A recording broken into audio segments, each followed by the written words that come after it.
We have a couple of no-gi classes on the schedule, but we're gonna spend a whole week in the heat playing without the pajamas on because sometimes you gotta get forced to take off the jacket and learn some other grips. So one of the things that people often ask right away when they take off the jacket is what to do with the hands and what kind of grips we should be looking for. So we're going to talk some principles in the no-gi open guard. I really like this hand over hand, thumb over thumb grip onto either hand and right on the wrist. And when I'm like this, he can break through my thumbs, but here it's pretty hard to get around. And now I have control here and here, and I'm looking for attachment with my feet to counterbalance that. So I can pull here, push here, stretch my opponent out. Other grips we're looking for from here is to come to the inside of that elbow and fold that in, and now we have a lot of space between the elbow and the rib cage to start working things like arm drags, pulling them into single leg X, things like that.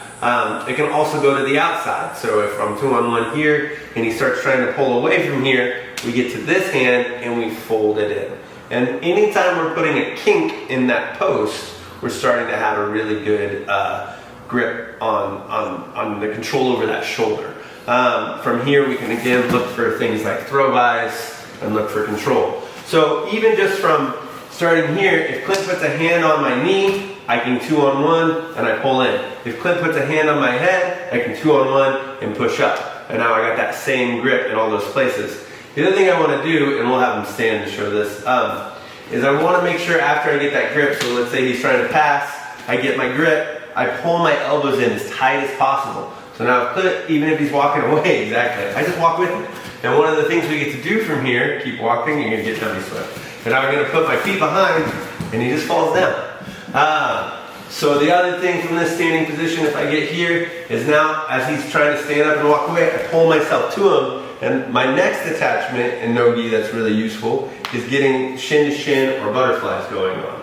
But this shin to shin or this shin to shin, and then creating some good attachment to the legs and locking down. Now I don't have a gi, so I'm not pulling on anything to increase this attachment, but I can get to the wrist, and I'm controlling posture really well here, and I have grips here.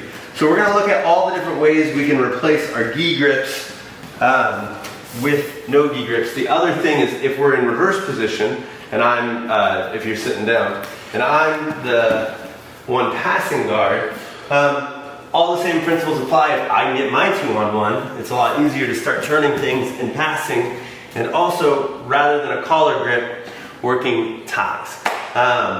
So a lazy Muay or a lazy tie here on the neck can work, but if I can get a full like Muay Thai grip on the back of the head, I can control all of his posture just by bending his neck. And now I have room to move around and start getting the things I want. So, I'm just gonna spend a week talking about how to transfer some of the game we already have in our gi into our no-gi game. And the options of submissions go down, but the friction gets less, so some of them get easier. That's all.